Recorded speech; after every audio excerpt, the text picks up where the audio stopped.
बड़ी खबर इस वक्त की आपको बता दी, बस्ती पहुंची बसपा सुप्रीमो मायावती। बस्ती जिले के राजकीय इंटर कॉलेज में मायावती का हेलीकॉप्टर हुआ लैंड। बस्ती जिले के राजकीय इंटर कॉलेज में आयोजित हुई जनसभा। बसपा की जनसभा को संबोधित करने पहुंची मायावती। बसपा प्रत्याशी लवकुश पटेल उर्फ रिंकू चौधरी के जनसभा को संबोधित करने पहुंची मायावती। मंच पर पहुंचने पर बसपा प्रत्याशी लवकुश पटेल उर्फ रिंकू चौधरी ने बसपा सुप्रीमो मायावती को प्रतीक चिन्ह हाथी देकर किया स्वागत। डुमरियागंज लोकसभा के बसपा प्रत्याशी नवीन ने गौतम बुद्ध की प्रतिमा भेंट कर मायावती का किया स्वागत।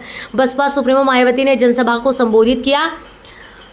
हमारी पार्टी कांग्रेस, भाजपा व अन्य किसी भी विरोधी पार्टी तथा गठबंधन आदि के साथ मिलकर नहीं बल्कि अकेले पूरी दमदारी और मजबूती के साथ ये चुनाव लड़ रही है। मायावती टिकट के बंटवारे के नाम पर हमने सर्व समाज के लोगों को उचित भागीदारी दी है। मायावती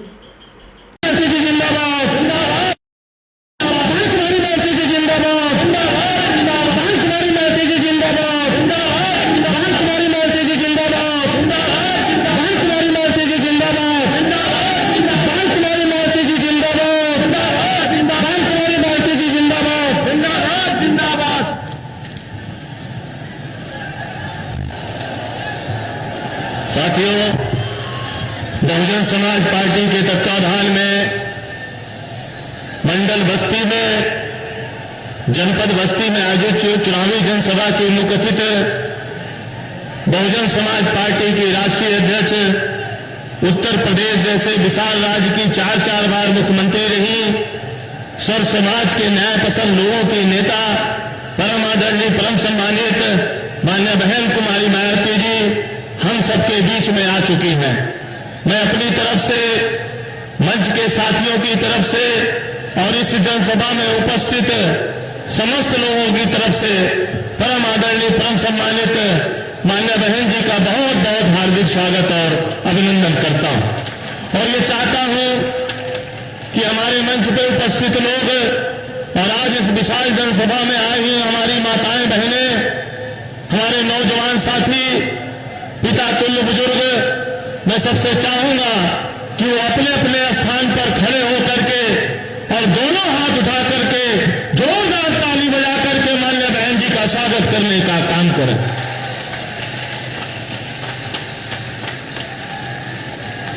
मैं चाहूंगा कि हम सबके बीच में लोकसभा बस्ती के मान्य बहन जी के आशीर्वाद प्राप्त प्रत्याशी श्री लवकुश पटेल जी आए और चुनाव चिन्ह हाथी भेंट करके मान्य बहन जी का स्वागत करने का काम करें। मान्य बहन कुमारी मायावती जी जिंदाबाद, मान्य बहन कुमारी मायावती जी जिंदाबाद। दूसरे हमारे प्रत्याशी भाई नदीम जी जो डुमरियागंज के प्रत्याशी हैं, आप मान्य बहन जी को तथागत गौतम बुद्ध की प्रतिमा भेंट करके स्वागत करने का काम करें।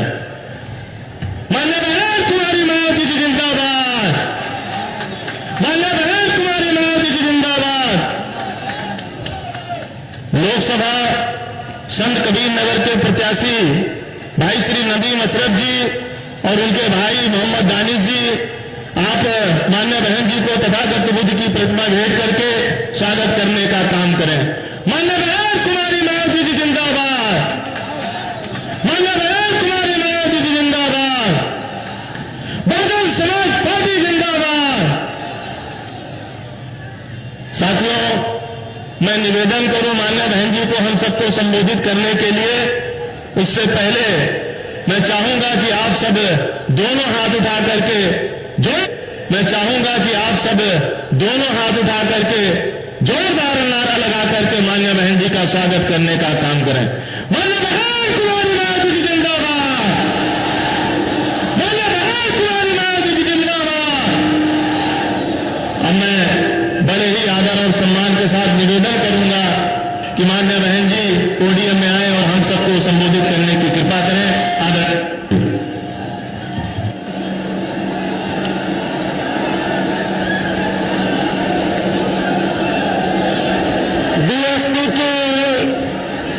इस चुनावी जनसभा में इकट्ठा हुए पार्टी के सभी छोटे बड़े पदाधिकारी एवं कार्यकर्तागण, आज आप लोग देश में व यहाँ आपके उत्तर प्रदेश स्टेट में भी लोकसभा के लिए हो रहे आम चुनाव में अपनी पार्टी के उम्मीदवारों के समर्थन में मुझे सुनने के लिए यहाँ इकट्ठा हुए हैं, तो इसके लिए मैं आप सभी लोगों का हार्दिक दिल से आभार प्रकट करती हूँ। वैसे आप लोगों को ये विदित है कि हमारी पार्टी कांग्रेस, बीजेपी व अन्य किसी भी विरोधी पार्टी तथा गठबंधन आदि के साथ मिलकर नहीं, बल्कि अकेले ही अपनी पार्टी के बलबूते पर पूरी तैयारी व दमदारी के साथ ये चुनाव लड़ रही है। इसके साथ ही हमने टिकट बंटवारावादी लड़ाने के लिए लिया है, ये रिपोर्ट में आया है। लेकिन बहुजन समाज पार्टी एक ऐसी पार्टी है, रिपोर्ट से ये खुलासा हुआ कि बहुजन समाज पार्टी एक ऐसी पार्टी है जिस पार्टी ने देश के किसी भी छोटे या बड़े पूंजीपति व धन्नासेठ से एक भी रुपया अपनी पार्टी के संगठन को चलाने व चुनाव आदि लड़ाने के लिए नहीं लिया है। इसलिए हमारी पार्टी बीएसपी मेंबरशिप के जरिए ही और जन्मदिन के मौके पर थोड़ा थोड़ा धन इकट्ठा करके, चुनाव के दौरान भी थोड़ा थोड़ा धन इकट्ठा करके हमारी पार्टी अपने संगठन को चलाती है तथा चुनाव आदि भी लड़ाती है। इसके साथ ही अब ऐसा लगता है, इसके अलावा इसके साथ ही अब ऐसा लगता है कि कांग्रेस पार्टी की तरह ही बीजेपी ने भी केंद्र की तमाम सरकारी जांच एजेंसियों का ज्यादातर राजनीतिकरण कर दिया है। आप लोगों को मालूम है, जब केंद्र में कांग्रेस पावर नहीं होती है तो वो सरकारी जांच एजेंसियों का दुरुपयोग करती है, राजनीतिकरण करती है, और जब बीजेपी पावर में आती है तो बीजेपी भी सरकारी जांच एजेंसियों का ज्यादातर दुरुपयोग करती है, राजनीतिकरण करती है। ये मैं समझती हूँ ठीक नहीं है।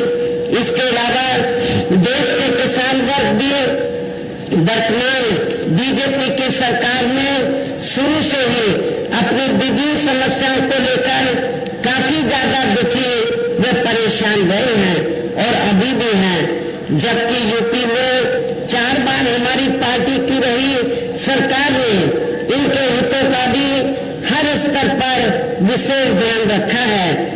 और इतना ही नहीं, आप लोगों को ये भी मालूम है, हमारी पार्टी ने अपनी चारों हुकूमतों के दौरान तो किसानों को समय से हमने खेती करने के लिए सस्ते साधन उपलब्ध कराए हैं और उनकी फसल का भी समय से हमने उचित दाम दिया है, जो अब आपको किसी भी पार्टी की सरकार में या मिलता हुआ नजर नहीं आ रहा है।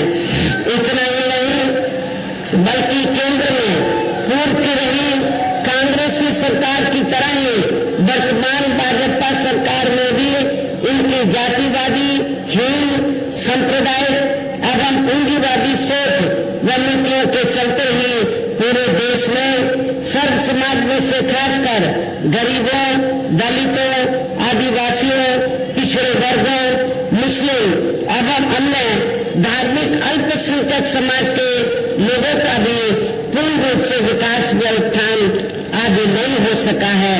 और इस संदर्भ में वैसे आप लोगों को ये मालूम है कि पूरे देश में यहाँ दलितों, आदिवासियों एवं अन्य पिछड़े वर्गों का सरकारी नौकरियों में वर्षों से अधूरा पड़ा आरक्षण का कोटा भी अभी तक पूरा नहीं भरा गया है। विशेषकर एससी व एसटी वर्गों के सरकारी कर्मचारियों का पदोन्नति में आरक्षण भी अब काफी